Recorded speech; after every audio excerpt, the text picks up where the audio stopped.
मोहन भागवत माफी मांगो। मैं देखना हूं और समझने की कोशिश कर रहा हूं वो कौन लोग हैं जो मोहन भागवत से माफी मांगने की अपील कर रहे हैं।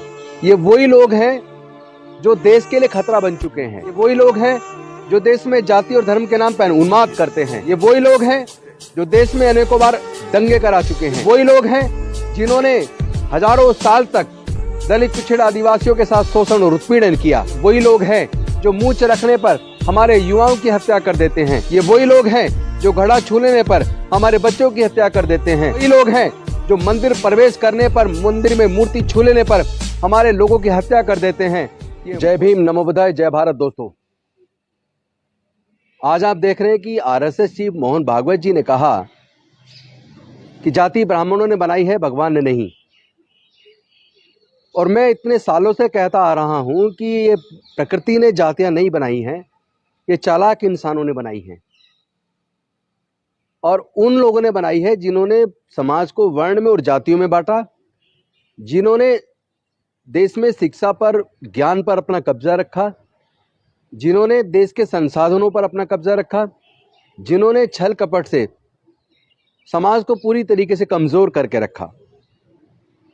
आज देर से ही सही आरएसएस चीफ मोहन भागवत ने कम से कम इस बात को स्वीकार तो किया कि जाति ब्राह्मणों ने बनाई है। लेकिन मैं देख रहा हूं आज सुबह एक ट्रेंड चल रहा था जिसमें मोहन भागवत तीसरे नंबर पे थे, लेकिन अब वो चौथे नंबर पे चले गए और तीसरे नंबर पर यह ट्रेंड आ गया है, मोहन भागवत माफी मांगो। मैं देखना हूं और समझने की कोशिश कर रहा हूं वो कौन लोग हैं जो मोहन भागवत से माफी मांगने की अपील कर रहे हैं। ये वही लोग हैं जो देश के लिए खतरा बन चुके हैं। ये वही लोग हैं जो देश में जाति और धर्म के नाम पर उन्माद करते हैं।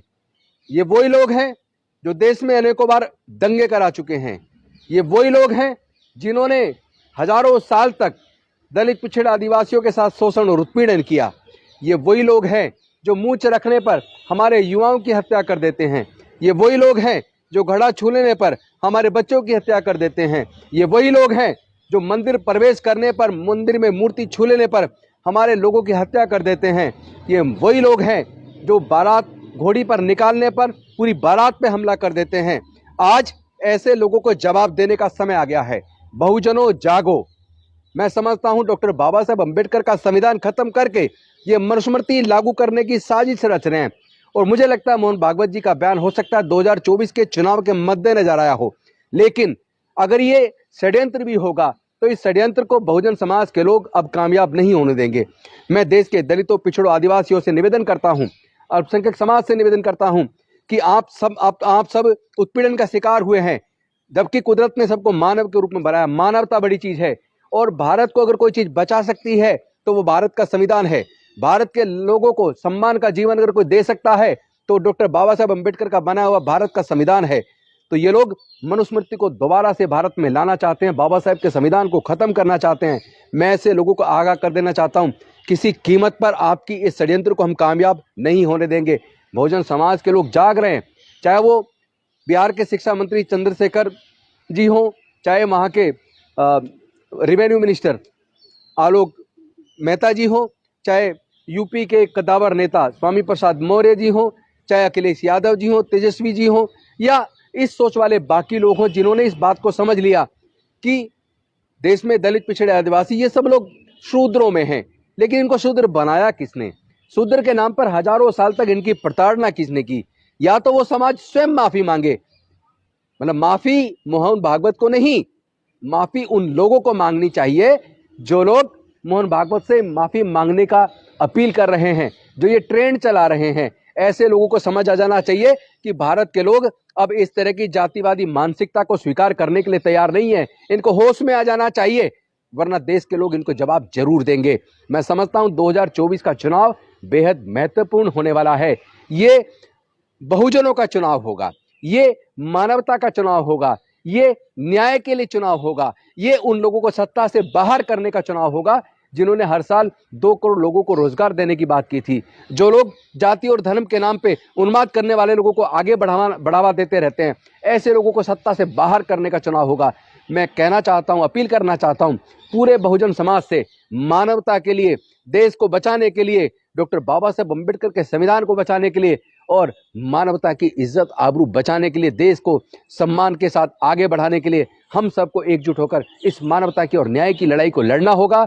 आइए हम सब लोग मिलकर ऐसे मनोवादी पार्टियों का बहिष्कार करें जो लोग शिक्षा और स्वास्थ्य के ऊपर बजट को घटाते हैं, कम करते हैं, जो लोग जाति और धर्म के नाम पे उन्माद पैदा करते हैं, जिनकी डिक्शनरी में पाकिस्तान, मुसलमान, कश्मीर इन 3 शब्द से ज्यादा कुछ नहीं है। और ऐसे लोगों को अब आईना दिखाना बहुत जरूरी है।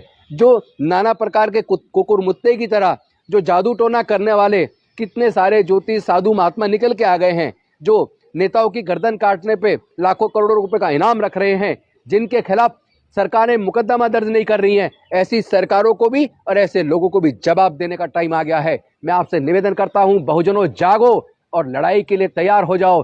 ये लड़ाई तीर और तलवार से लड़ने वाली नहीं है, ये लड़ाई औजार हथियार से लड़ने वाली नहीं है, ये लड़ाई विचारधारा की लड़ाई है, जिसमें एक तरफ डॉक्टर बाबा साहेब अम्बेडकर की विचारधारा जो समता, स्वतंत्रता, बंधुता, न्याय, प्रज्ञाशील, करुणा और मैत्री पर आधारित है, दूसरी तरफ विषमतावादी विचारधारा जो जाति और वर्ण में, जिसने पूरे देश को, समाज को टुकड़े टुकड़े में बांट दिया है, वो विचारधारा है। उस विचारधारा के साथ, उस मनुवादी विचारधारा के साथ मानवतावादी विचारधारा के बीच में जो संघर्ष है, इसमें लड़ाई मानवतावादी विचारधारा की होगी, यानी डॉक्टर बाबा साहब अम्बेडकर के संविधान की होगी, यानी कि भारत की जीत होने वाली है। तो जो लोग भारत से प्यार करते हैं, सच्चे देशभक्त हैं, वो इस लड़ाई में, मानवता की लड़ाई में हमारे साथ आए।